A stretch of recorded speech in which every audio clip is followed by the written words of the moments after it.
हम तो किसानों को यही कहेंगे कि अब वक्त आ गया है कि किसान अपनी लाठी निकाल ले और ट्रैक्टरों का जो मुंह है स्टीयरिंग वो लखनऊ और दिल्ली की तरफ है। देखिए, सरकार किसानों का खून पीना चाह रही है। आज किसान महापंचायत कर रहा है। अभी तक अब 2022 में करेंगे, अब बताएं 2047 में करेंगे। तब तक ये कि प्रधानमंत्री रहेंगे, तब तक पूरा देश खत्म कर देंगे।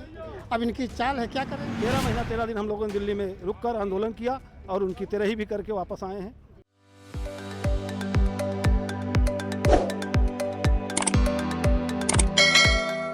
श्री राकेश टिकैत जी ने यहाँ पर संबोधित किया लोगों को और आपकी ये 20 सूत्रीय मांगे हैं। क्या मांगे हैं आप अपने?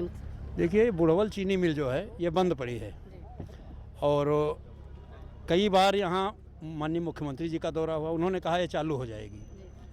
तो किसान इस कार्यक्रम के माध्यम से चाहता है कि बुढ़वल चीनी मिल चालू हो। दूसरा, आलू प्रोसेसिंग यूनिट यहाँ लगे, ये आलू का बेल्ट है। कई बार यहाँ नेताओं ने घोषणाएं कि आलू का प्लांट लगेगा, वो भी शून्य। धान खरीद जनपद में जो हुई है, व्यापारियों का धान खरीदा गया है। तो ये तमाम मुद्दे हैं, इसकी जांच कराई जाए। यही तमाम मुद्दे हैं, उनको लेकर के आज ज्ञापन दिया गया। ये हमारी इस कार्यक्रम, ये हमारा जो था एक चेतावनी थी सरकार की। ट्रैक्टर जो आप देख रहे हैं ये दिल्ली भी जा सकते हैं, लखनऊ भी जा सकते हैं। हाँ, ट्रैक्टर की संख्या तो बहुत ज़्यादा है। बस हम ट्रैक्टर किसान का टैंक है, बाकी आप समझ रही हैं। जी। अच्छा, अमेरिका और भारत के साथ जो ट्रेड डील हुई है, इसको लेकर भी किसान काफ़ी परेशान नज़र आ रहा है, चिंतित नज़र आ रहा है। आप क्या कुछ कहना चाहेंगे? नहीं, देखिए, हर काम में ट्रम्प अड़ंगा लगाता है। जैसे सीज़ फायर हुआ वो ट्रम्प ने कराया, अब ये डील हुई ट्रम्प ने कराया। तो भाई, हम हिंदुस्तान हैं, लोकतंत्र हैं, हमारी सरकार है, तो हमारी सरकार निर्णय ले कि अमेरिका हमारा तय करेगा कि हम क्या करेंगे। मोदी जी पर इतना अंतर्राष्ट्रीय दबाव है क्यों? वो मोदी जी जाने, जी। मोदी जी जाने। मतलब आप लोग मानते हैं कि अंतर्राष्ट्रीय दबाव के चलते ये फैसला लिया गया? नहीं, हम नहीं मानते हैं। कोई कारण होगा, वो मोदी जी जानते होंगे। अच्छा, बाकी अपने क्षेत्र के किसानों को क्या संदेश देना चाहेंगे? आप जिलाध्यक्ष हैं। हम तो किसानों को यही कहेंगे कि अब वक्त आ गया है कि किसान अपनी लाठी निकाल ले और ट्रैक्टरों का जो मुंह है स्टीयरिंग वो लखनऊ और दिल्ली की तरफ, राजधानी की तरफ। मतलब हम लोग यही संदेश देना चाहते हैं कि अब समय आ गया है, कोई नेता हमारा काम नहीं करेगा। किसान संगठित हो और संगठित होकर के लड़ाई लड़े, तभी हम अपने हक और अधिकार को पा सकते हैं, अन्यथा नहीं। किसान जो है बिल्कुल परेशान है। सरकारें जो है, जो भी नेता हैं, चाहे जिस पार्टी को हों, वो किसानों का खून पीना चाहते हैं, किसानों को कुछ देना नहीं चाहते हैं। किसानों की फसलों का मूल्य जो है बिल्कुल जीरो है, किसानों को कोई मूल्य भी नहीं मिल रहा है, लागत मूल्य भी नहीं आ रहा है। इसलिए किसान जो है परेशान है। किसानों की फसलों का मूल्य किसान स्वयं लड़के अब लेगा। सरकार से सरकार देना नहीं चाहती है, सरकार से छीनना पड़ेगा किसानों का हक। देखिए, सरकार किसानों का खून पीना चाह रही है। आज किसान महापंचायत कर रहा है। हम देख रहे हैं किसान एमएसपी के गारंटी कानून बनाने के लिए जगह जगह हम लोग आंदोलन कर रहे हैं, लेकिन फिर भी आज ये जो भारत अमेरिका का समझौता हुआ, जो वो समझौता ले आए बीच में, वहाँ से सस्ते रेट में दूध, मक्का, कपास तमाम चीज़ें आएंगी। तो यहाँ का किसान पहले ही मूल्य के लिए जूझ रहा है। रेट घटेगा तो यहाँ का किसान के लिए डेथ वारंट होगा। किसान एकदम पंगु हो जाएगा, एकदम जगह। किसान आत्महत्याएं से जूझ रहा है, किसान कर्ज से डूब रहा है, भाई कर्ज की वजह से आत्महत्या कर रहा है। हम लोग यही चाहते हैं कि सरकार अभी चेते, अगर नहीं चेतेगी तो हम लोग महापंचायत के आंदोलन से अब एकदम किसान को जगाने का काम करेंगे। ये पूरे देश का किसान, मैं कह रहा हूँ, हर परिवार से एक किसान का बेटा भारतीय किसान यूनियन के साथ होगा। बड़ी पंचायत होगी, पूरी ताकत के साथ होगी और हम लोग करते रहेंगे जब तक हमारी मांगे नहीं पूरी। हमको तो लग रहा है अब जीवन भर प्रदर्शन किसान ही को करना है, क्योंकि किसान की कोई सुनने वाला नहीं। किसान की तब तक सुनी जाती है जब तक चुनाव चलता है। चुनाव के बाद सब किसान को भूल जाते हैं, पूंजीपतियों के हाथों अपने आप को गिरवी रख देते हैं। तो किसान तो धूप में रहता है, खेत से छुट्टी पाता है तो आंदोलन में आ जाता है। आंदोलन चाहे सरकार चाहे जिसकी भी रही हो, चाहे इससे पहले कांग्रेस, समाजवादी पार्टी या बीजेपी, बीएसपी, किसी की भी सरकार हो, किसान सड़कों पर नजर आएगा। क्या वजह है? किसान की कोई सुनता नहीं है ना भाई। 85% किसान जब विपक्ष में होते हैं तब तो किसानों की चिंता हो जाती है। सत्ता पाने के बाद भूल जाते हैं लोग ना। जब तक विपक्ष में रहते हैं तब तक किसान करते हैं। सत्ता पाने के बाद चाहे वो कांग्रेस रही हो, चाहे सपा रही हो, चाहे भाजपा हो, ये सब पूंजीपतियों की सरकार हो जाती है।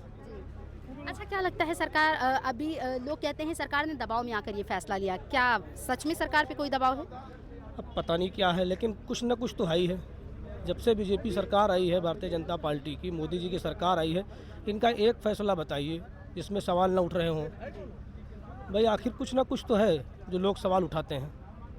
किसान आंदोलन चला, 3 कृषि कानून आए, फिर उनको वापस लेना पड़ा। उन्होंने कहा कि हम किसानों को शायद समझा नहीं पाए, फिर एक नया डील आ गई। अब लगभग आप यहाँ आ करके आप बाराबंकी जनपद में आप यहाँ पर देख चुके होंगे कि यहाँ का किसानों का क्या माहौल है। आप बहुत हर ज़िले में गए होंगी, लगभग कभी भी इतने ट्रैक्टर नहीं देखे होंगे। किसान उत्साहित है, केवल हमारे मुखिया राकेश टिकैत जी का केवल आदेश का केवल इंतज़ार है। बाकी लखनऊ दिल्ली किसान के लिए दूर नहीं है, क्योंकि किसान परेशान बहुत हो चुका है। आर पार की लड़ाई होगी इसकी। मेरा नाम दिनेश कुमार दुबे, प्रदेश सचिव उत्तर प्रदेश भारतीय किसान यूनियन। किसानों को और आम जनता को सरकार किस तरह लड़ा रही है, अभी जो यूसीजी कानून लेकर आई है इस पर हमारे किसानों में भी दरार पड़ रही है, क्योंकि हमारे साथ जो है सामान्य वर्ग, बैकवर्ड और एससी तीनों लोग जुड़े हुए हैं। इसलिए इस तरह से किसानों के हित में ना होकर, आम जनता के हित में ना होकर जो भी कानून सरकार ला रही है वो खाली अपने वोट लेने के लिए ला रही है, और ये भी कानून वापस होना चाहिए। नहीं होगा तो रोड पे उतरेंगे लोग, आंदोलन करेंगे। किसान आंदोलन कर सकते हैं? जी जी बिल्कुल करेगा किसान आंदोलन। इसके लिए भी किसान आंदोलन करेगा। 13 महीना 13 दिन हम लोगों ने दिल्ली में रुक कर आंदोलन किया और उनकी 13 भी करके वापस आए हैं, और काला कानून वापस होकर आया है। आर पार की लड़ाई? जी हाँ बिल्कुल, आर पार की लड़ाई। जो अमेरिका के साथ ट्रेड डील हुई है, इसको लेकर किसान खासा नाराज है। क्या लगता है किसान क्यों इतना परेशान है? देखिए ऐसा है, एक तो एमएसपी यहाँ मिलती नहीं है, और दूसरे जो अमेरिका जैसे देश हैं वहाँ किसान सब्सिडी मिलती है। जो वहाँ का जितना ज़्यादा अनाज होगा यहाँ वो भेज देंगे, क्योंकि जो अपना यहाँ के प्रधानमंत्री महोदय हैं वहाँ को उन्होंने जीरो रखा है, टैरिफ जीरो लगाया है, और यहाँ से वहाँ जाएगा तो 18% पड़ेगा। तो जब वहाँ से फ्री तो ज़्यादा अनाज आएगा तो यहाँ किसान क्या करेगा, उसका होने पौने बिकेगा, बाकी तो माल वहाँ से आ जाएगा। इसलिए किसान परेशान है कि कम से कम अगर वहाँ से आता है तो उस पर 50% टैरिफ लगाएं, ताकि महंगा हो तो यहाँ का रहेगा। बोला जी, मतलब मानते हैं कि मोदी सरकार अभी अंतर्राष्ट्रीय दबाव में काम कर रही है? अब अंतर्राष्ट्रीय दबाव का है, पूरा दबाव है, थोड़ा बहुत ज़्यादा दबाव है। दबाव की वजह क्या है? दबाव को जैसे कुछ तो नसदबी होगी कहीं से। भाई अगर खुला होते तो ना करते, कहीं से कहीं नसदबी होगी, जो बात हो अब उनकी तो हम जान नहीं सकते। किसानों की आय दुगनी हो जाएगी और महिलाओं को रोजगार मिलेगा, लेकिन महिला रोजगार कैसे करेगी? जैसे मान लीजिए दूध दही का व्यापार जो लोग करते हैं, अब दूध तो बाहर से आएगा तो कैसे काम चलेगा? देखिए ये तो खाली उनका जुमला है, वो खुद कहते हैं कि ये चुनाव में जो बोला था जुमला होता है, इस पर आप फॉलो मत कीजिए। तो चाहे दुगनी कहें चाहे चौगुनी कह दें, अभी तक 2022 में करेंगे, आप बताएं 2047 में करेंगे, तब तक ये प्रधानमंत्री रहेंगे, तब तक पूरा देश खत्म कर देंगे।